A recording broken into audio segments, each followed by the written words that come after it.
Hello. ജീവിതത്തിൽ പല കാര്യങ്ങളും മറ്റുള്ളവരെ ആശ്രയിച്ച് ചെയ്യണം എന്ന് ചിന്തിക്കുന്നവരാണോ നിങ്ങൾ? എന്നാൽ തീർച്ചയായിട്ടും നിങ്ങൾക്ക് ഈ കഥ ഉപയോഗപ്പെടുമെന്ന് ഞാൻ കരുതുന്നു. അധികം നീട്ടുന്നില്ല, നമുക്ക് കഥയിലേക്ക് പോകാം. ഒരു നല്ല സായാഹ്നം. ഒരു മരത്തിന്റെ ചോട്ടിൽ ഗുരുവും ശിഷ്യന്മാരും ഇരിക്കുകയാണ്. എല്ലാവരുടെ മുഖത്തും നല്ല ശാന്തതയുടെയും സമാധാനത്തിന്റെയും ഒക്കെ ഭാവം.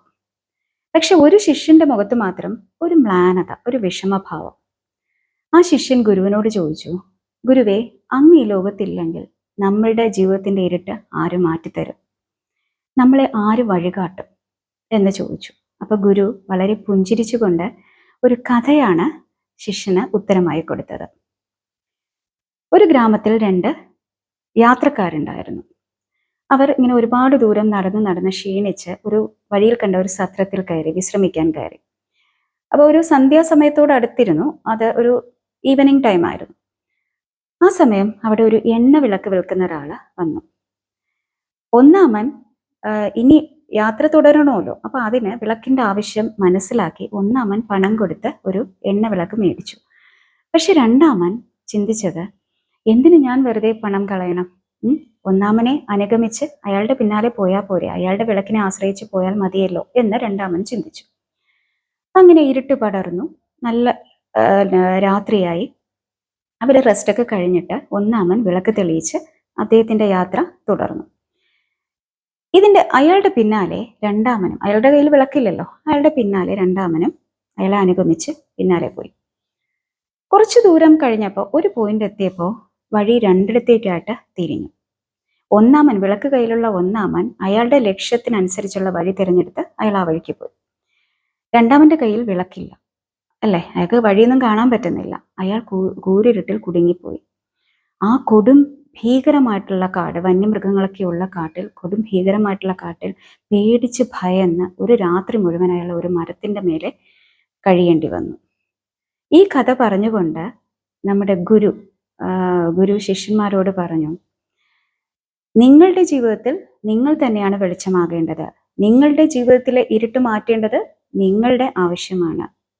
അതിന് നിങ്ങൾ മറ്റുള്ളവരെ ആശ്രയിക്കരുത്. നിങ്ങളുടെ ബുദ്ധിശക്തിയും നിങ്ങളുടെ പരിശ്രമവുമാണ് നിങ്ങളെ വെളിച്ചത്തിലേക്ക് നയിക്കുന്നത് എന്ന് ഗുരു ശിഷ്യന്മാരോട് പറഞ്ഞു. ശരിയല്ലേ? നമ്മുടെ വഴി കാണണമെങ്കിൽ നമ്മളുടെ കയ്യിൽ വിളക്കുണ്ടാവണം. മറ്റുള്ളവരുടെ വിളക്കിനെ ആശ്രയിച്ചാണ് നമ്മൾ നടക്കുന്നതെങ്കിൽ നമുക്ക് കുറച്ചു ദൂരമേ പോകാൻ കഴിയൂ. നമ്മുടെ കയ്യിൽ വിളക്കുണ്ടായാൽ നമുക്ക് ഏറെ ദൂരം നടന്ന് മുന്നോട്ട് പോകാൻ പറ്റും, നമ്മുടെ ലക്ഷ്യത്തിൽ എത്തിച്ചേരാൻ പറ്റും. മറ്റുള്ളവരുടെ ഗൈഡൻസ് എടുക്കാം, നമ്മളെക്കാളും അറിവുള്ളവരുടെയും നമ്മുടെ ഗുരുക്കന്മാരുടെയും. അവർ വഴികാട്ടികളായേക്കാം, നമുക്ക് വഴി ഉപദേശിച്ചു തരും. പക്ഷെ നടന്നു പോകേണ്ടത് നമ്മൾ തന്നെയാണ്, അല്ലേ? നമ്മുടെ ബുദ്ധിശക്തിയും നമ്മുടെ പരിശ്രമവുമാണ് നമ്മുടെ ജീവിതത്തിന്റെ ഇരുട്ട് മാറ്റി നമ്മളെ പ്രകാശത്തിലേക്ക് എത്തിക്കുന്നത് എന്നാണ് ഗുരു പറഞ്ഞത് ശിഷ്യന്മാരോട്. നമ്മുടെ ജീവിതത്തിലും ഇത് തന്നെയാണ് നമ്മൾ ചെയ്യേണ്ടത്. Self help is the best help. നമ്മൾ സ്വയം ആശ്രയിക്കുക. Self help is the best help എന്ന് പറഞ്ഞാൽ ആളേറെ പോകുന്നതിൽ നിന്ന് താൻ ഏറെ പോകുന്നതാണ്, അല്ലേ? നമ്മൾ മറ്റുള്ളവരെ കാത്തു നിൽക്കേണ്ട കാര്യമില്ല, മറ്റുള്ളവരെ ആശ്രയിക്കേണ്ട കാര്യമില്ല. നമ്മുടെ കാര്യങ്ങൾ നമ്മൾ തന്നെ ചെയ്തു പോവുക എന്നതാണ് ഈ പഴമൊഴിയുടെ അർത്ഥം. മനസ്സിലായോ? അപ്പൊ ഈ കഥയുടെ സന്ദേശം, ഈ കഥ വളരെ സിമ്പിളാണ്, പക്ഷെ നമുക്ക് തരുന്ന സന്ദേശം എന്ന് പറയുന്നത് ഭയങ്കര പവർഫുൾ ആണ്, അല്ലേ? നമ്മൾ നമ്മളെ തന്നെ ആശ്രയിച്ച് മുന്നോട്ട് പോവുക. നമ്മുടെ ജീവിതത്തിലെ ഇരുട്ട് മാറ്റാൻ നമുക്ക് മാത്രമേ കഴിയുള്ളൂ. നമ്മളോളം ആത്മാർത്ഥത നമ്മളോട് ആർക്കും കാണില്ല. നമുക്ക് മറ്റുള്ളവർ വഴികാട്ടി തരും, പക്ഷെ നമ്മൾ അവിടെ ലക്ഷ്യത്തിൽ എത്തേണ്ടത് നമ്മുടെ ആവശ്യമാണ്, നമ്മുടെ ബുദ്ധിയാണ്, നമ്മുടെ പരിശ്രമമാണ്. ഓക്കെ.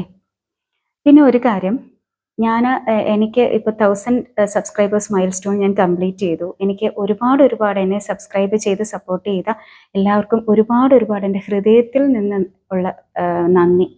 എനിക്ക് ഒരുപാട് സന്തോഷമായി. നെവർ എക്സ്പെക്റ്റഡ് കേട്ടോ. എനിക്ക് ഭയങ്കര സന്തോഷമുണ്ട്. വെച്ചാൽ ഞാൻ അത്രയും എഫേർട്ട് ഇട്ടിട്ടാണ് ഈ ഒരു ഫീൽഡിൽ നിൽക്കുന്നത്. ഞാനെന്നല്ല, എല്ലാ യൂട്യൂബേഴ്സും അങ്ങനെ തന്നെയാണ്. ഒരുപാട് പരിശ്രമത്തിൻ്റെ ഫലമാണ് അവർക്ക് ഓരോ വീഡിയോസും. അപ്പോൾ എന്നെ സബ്സ്ക്രൈബ് ചെയ്ത് സപ്പോർട്ട് ചെയ്ത എല്ലാവർക്കും ഒരുപാട് നന്ദി ഒന്നുകൂടി പറയാണ്. പിന്നെ ഞാൻ ഈ ഒരു ഫീൽഡ് ചൂസ് ചെയ്യാൻ കാരണം, എനിക്ക് സത്യം പറഞ്ഞാൽ എൻ്റെ ഒരു മെസ്സേജ്, അതായത് ഞാൻ പറയുന്ന സന്ദേശങ്ങൾ, ഞാൻ ഓരോ കഥയിലൂടെ നൽകുന്ന സന്ദേശങ്ങൾ ആരുടെയെങ്കിലും ഒക്കെ ജീവിതത്തിൽ എന്തെങ്കിലും ചേഞ്ച് വരുത്താൻ കഴിഞ്ഞാൽ അതെനിക്ക് ഭയങ്കര സന്തോഷം തരുന്ന ഒന്നാണ്. അവർക്ക് വേണ്ടി അത്രയും ചെയ്യാൻ പറ്റിയല്ലോ എന്നുള്ള ഒരു സന്തോഷമാണ് എനിക്ക്. പിന്നെ എനിക്ക് ഉള്ള അറിവും ഞാൻ റെഫർ ചെയ്യുന്ന കാര്യങ്ങളുമാണ് ഞാൻ ഷോർട്സ് ആയിട്ട് അപ്ലോഡ് ചെയ്യുന്നത് കേട്ടോ. അത് കയറി നോക്കിക്കഴിഞ്ഞാൽ അത് കാണാത്തവർ കണ്ടു നോക്കൂ. GK ആണ് ഞാൻ ഷോർട്സ് ആയിട്ട് അപ്ലോഡ് ചെയ്യുന്നത്. എൻ്റെ ചാനൽ കണ്ടു കഴിഞ്ഞാൽ മനസ്സിലാവും. വീഡിയോസ് ആയിട്ട് ഞാൻ ഇങ്ങനത്തെ കാര്യങ്ങളാണ് ഞാൻ പറയുന്നത്. ഷോർട്സ് ആയിട്ട് ഞാൻ GK ആണ് അപ്ലോഡ് ചെയ്യുന്നത്. അപ്പോൾ അതും വാച്ച് ചെയ്യുക. പിന്നെ ഞാനിപ്പോൾ റാൻഡം ആയിട്ടാണ് ഷോർട്സ് ഇടുന്നത്. നിങ്ങൾക്ക് ഏതെങ്കിലും ഒരു പെർട്ടിക്കുലർ ഫീൽഡ് അല്ലെങ്കിൽ ഏരിയയിൽ എന്തെങ്കിലും ഇൻഫർമേഷൻസ് വേണം എങ്കിൽ give me suggestions. I value your suggestions. എനിക്ക് നിങ്ങളുടെ സജഷൻസ് ഒരുപാട് വിലപ്പെട്ടതാണ്. നിങ്ങൾ പറയുന്ന സജഷൻസിലൂടെ എനിക്ക് ബെറ്റർ ആക്കി നിങ്ങളുടെ മുമ്പിൽ ഓരോ വീഡിയോസും പ്രസൻറ്റ് ചെയ്യാൻ പറ്റും. ഓക്കെ, അപ്പോൾ കൺക്ലൂഷൻ എന്നും ഒരുപോലെയാണ്. എൻ്റെ ചാനൽ ആദ്യമായിട്ടാണ് കാണുന്നതെങ്കിൽ സബ്സ്ക്രൈബ് ചെയ്ത് എന്നെ സപ്പോർട്ട് ചെയ്യുക. പിന്നെ വീഡിയോ ഇഷ്ടപ്പെട്ടെങ്കിൽ ലൈക്ക് ചെയ്യുക, കമൻറ്റ് ചെയ്യുക, ഷെയർ ചെയ്യുക. ഓക്കെ, എല്ലാവരും ഹാപ്പി ആയിട്ടിരിക്കുക. അടുത്ത വീഡിയോയിൽ കാണാം. അതുവരേക്കും ടേക്ക് കെയർ. ബൈ.